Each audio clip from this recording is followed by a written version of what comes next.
ॐ तद्बुद्धयस्तदात्मान स्तन्निष्ठास्तत्परायणाः गच्छन्त्य पुनरावृत्तिं ज्ञाननिर्धूतकल्मषाः। ओम श्री परमात्मने नमः। भावार्थ: ज्यांची बुद्धी तद्रूप झाली, ज्यांचं मन तदाकार झालं, जे त्या परमात्म्याशी निरंतर ऐक्यभावाने स्थित होऊन राहिले, असे परमात्मपरायण साधक ज्ञानाद्वारे आपली अशुद्धता धुवून अपुनरावृत्ती म्हणजे परमगतीप्रत मोक्षाप्रत पोहोचतात.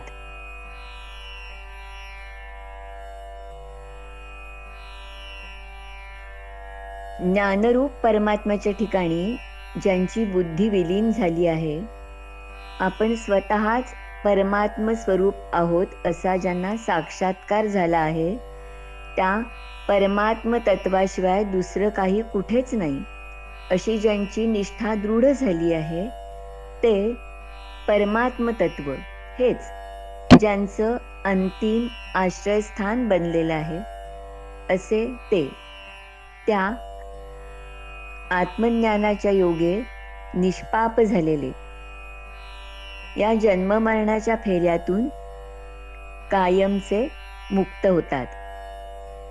थोडक्यात सांगायचं तर मीच ब्रह्म आहे ही भावना दृढ होते.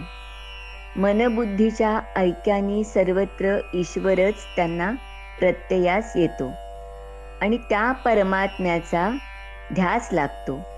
हीच भावना ज्ञानेश्वर माऊली आपल्या अभंगातून व्यक्त करतात. ब्रह्मपदाची प्राप्ती उमगेल दृष्टी, परमचैतन्याचे पोटी विश्वंभरू माय. अवघाची देखिला अवघा मालवला, देखोनी निवाला जीव गे माय. कापुराची पुतळी कर्पूर दीप पाजळी, तैसी मी त्याच्या मेळी जाहले वो माय.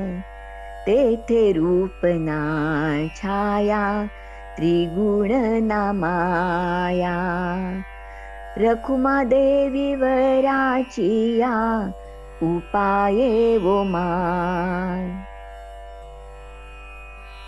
या श्लोकात भगवंत आत्मज्ञानी पुरुषाची लक्षणं सांगत आहेत. तद्बुद्धयः बुद्धी, जिच्या साह्याने निश्चय केला जातो. एक परमात्म तत्वच सर्वत्र परिपूर्ण आहे. या विश्वाच्या निर्मितीपूर्वी आणि नंतरही परमात्मा हा असणारच आहे असा निश्चय बुद्धीने केला पाहिजे. अशा प्रकारे परमात्म्याच्या सत्तेविषयी म्हणजे असण्याविषयी अटळ निश्चय म्हणजे तद्बुद्धय होय. वासुदेव सर्वम इति किंवा ईशावास्यमिदं सर्वम या प्रतीतीचं मूर्तरूप म्हणजे श्रेष्ठ भक्त आणि ज्ञानीही तोच असं माऊली निसंदिग्धतेने सांगतात. हे समस्त ही श्री वासुदेवो ऐसा प्रतीती रसाचा वोतला भावो, म्हणोनी भक्ता माझी रावो आणि ज्ञानिया तोची. तदात्मनः जेव्हा बुद्धीच्या ठिकाणी परमात्म तत्वाचा निश्चय होतो, तेव्हा मनाने आपोआपच त्याचं चिंतन सुरू होतं. आत्मा आणि परमात्मा परमार्थतः भिन्न नसून एकच आहे ही धारणा ठाम होते. जीवभाव आत्मभावात विलीन झाल्यावर असणाऱ्या जाणीवेच्या स्थितीला आत्मज्ञान असं म्हणतात. जगासी गवसणी ब्रह्मरूपे देखिली, ते मी अंतरली पांगुरलो अंतरा माझी. अंतरीचे सुख अंतरी निमाले, अंतर बैसविले ब्रह्मपदी. तन्निष्ठा आत्मा आणि परमात्मा यांची तादात्म्य स्थिती अनुभवायला आल्यानंतर तन्निष्ठा ही प्रस्थापित होते. परमात्म तत्व हे एकमेव आहे ही निष्ठा दृढ होते.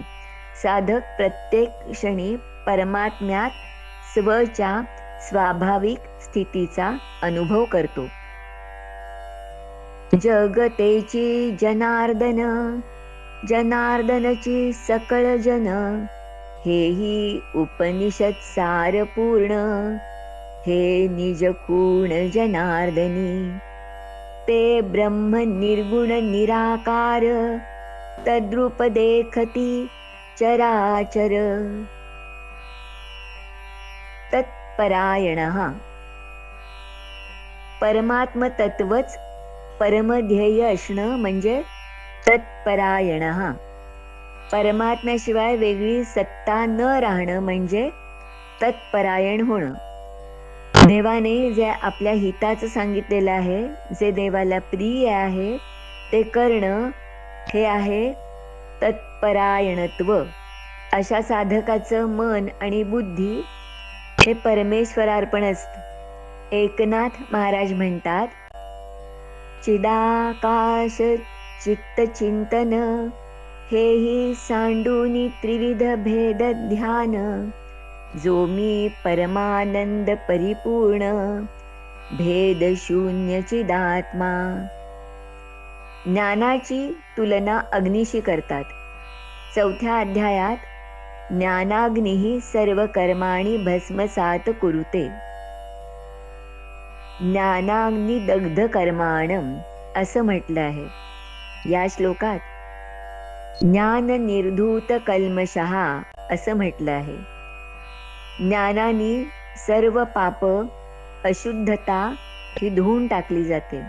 श्री रामकृष्ण परमहंस म्हणत की एखाद्या खोलीत किंवा गुहेत हजारो वर्ष अंधकार आहे, तो नाहीसा होण्यासाठी 1000 वर्ष लागतील का? तर नाही. एक दीप तिथे लावल्यानंतर ती खोली प्रकाशाने उजळून जाईल. भारतीय संस्कृतीत ज्ञानाला खूपच महत्त्व आहे बरं. भौतिक आणि आध्यात्मिक ज्ञानाची खूप मोठी परंपरा आणि इतिहास आपल्याला आहे. परंतु परकीय आक्रमकांनी केलेल्या अत्याचारांनी आणि विध्वंसांनी ही परंपरा खंडित झाली. शारीरिक आणि मानसिक पारतंत्र्याचा अंधार दाटला. आता आपण यातून बाहेर पडत आहोत बरं. ज्ञानाने पापांचा नाश झाल्यावर व्यक्ती आमूलाग्र बदलते. तिचं मलिन व्यक्तिमत्व पुन्हा जन्माला येत नाही बरं. आतील अनिष्ट वृत्ती नष्ट होतात. या संदर्भातील 2 उदाहरणं म्हणजे महर्षी वाल्मिकी आणि चांगदेव महाराज. एका दरोडेखोराचं रूपांतर रामायणाचे रचयिता महर्षी वाल्मिकींमध्ये झालं, हे आपल्याला माहिती आहे की नाही. चांगदेव महाराज योगी होते, परंतु त्यांच्यात अहंकार होता, वृथा अभिमान होता, गुरुकृपा आणि आत्मज्ञान नव्हतं. मुक्ताईचं शिष्यत्व स्वीकारल्यानंतर ते आमूलाग्र बदलले. अपुनरावृत्ती म्हणजे जन्ममृत्यूच्या फेऱ्यातून सुटका. पुनरपि जननम पुनरपि मरणम पुनरपि जननी जठरे शयनम, यातून मुक्तता. समर्थ रामदास 21 समासी दासबोधात म्हणतात की अभिमानास्तव जन्म घेणे, लागती पुनरावृत्ती भोगणे, तयासी आणि थारा देणे, हे केवळ मूर्खपणा. आत्मज्ञानी पुरुषाची या जन्ममरणाच्या फेऱ्यांमधून मुक्तता होते बरं. तो परमात्म स्वरूप होतो. श्रीकृष्णार्पणमस्तु. शुभं भवतु.